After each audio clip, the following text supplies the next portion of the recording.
ఇప్పుడే జీ5 app download చేయండి. చూడండి మీ ఫేవరెట్ టీవీ షోస్ ఎప్పుడైనా ఎక్కడైనా.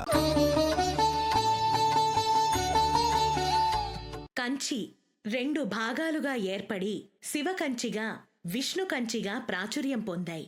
అలా శివకంచిలో కొలువుతీరి ఉన్నటువంటి ఏకాంబరేశ్వర స్వామివారిని ఇవాల్టి మన ఓంకారం ఆలయ దర్శనంలో దర్శించుకుని తరిద్దాం.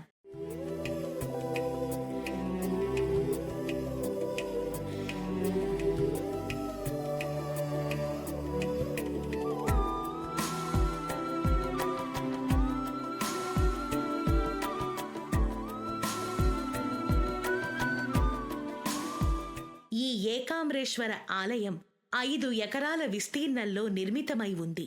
ఎత్తైన రాజగోపురం 1/2 కిలోమీటర్ దూరం నుంచే కన్నుల పండుగగా భక్తులకు దర్శనమిస్తుంది. ఆలయంలోకి ప్రవేశించగానే ముందుగా కోనేరు దర్శనం కలుగుతుంది. కోనేటి పక్క నుంచి అంతరాలయంలోకి దారి కూడా ఉంది.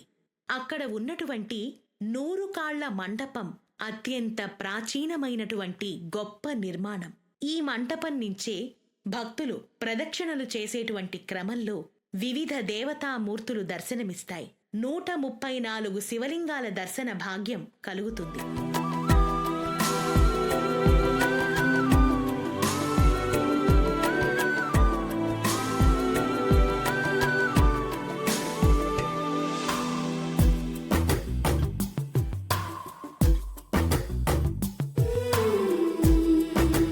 శ్రీరామచంద్రమూర్తి ఇక్కడ సందర్శించినప్పుడు ఈ శివలింగాన్ని ప్రతిష్ఠించారు అనేది ప్రతీతి. శివకంచిలోని మొత్తం 104 శివాలయాలని దర్శించుకోవటం భక్తులకు సాధ్యం కాదు కాబట్టి శ్రీరాముడు ఈ శివలింగాన్ని ఇక్కడ ప్రతిష్ఠించారు అని అందరూ అంటారు. అందుకే భక్తులు ఈ ఒక్క ఏకాంబరేశ్వర స్వామివారి ఆలయాన్ని దర్శించుకుంటే మొత్తం శివకంచిలోని శివాలయాలన్నింటినీ దర్శించుకున్నంత పుణ్యం ప్రాప్తిస్తుంది అనేది భక్తుల ప్రగాఢ విశ్వాసం.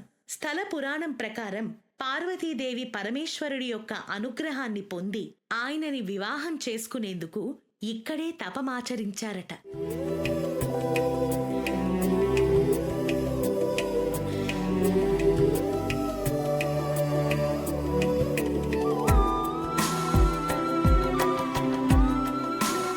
శ్రీ ఏకాంబరేశ్వర స్వామివారి ఆలయ ప్రాంగణంలో బహు అరుదైన శ్రీ పంచముఖ వినాయకుడి యొక్క దర్శన భాగ్యం అందరికీ కలుగుతుంది. అంతేకాదు ఇక్కడ ఏకామ్ర వృక్షం 3500 ఏళ్లకు పైబడినటువంటి చరిత్ర గలది.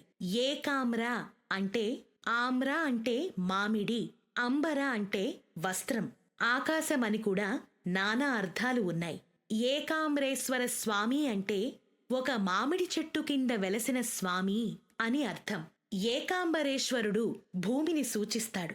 ఈ క్షేత్రం పురాణ గాథను ఆలయ ప్రవేశ ద్వారం వద్ద ఎడమవైపున చిత్రాలలో భక్తులందరూ కూడా తిలకించవచ్చు.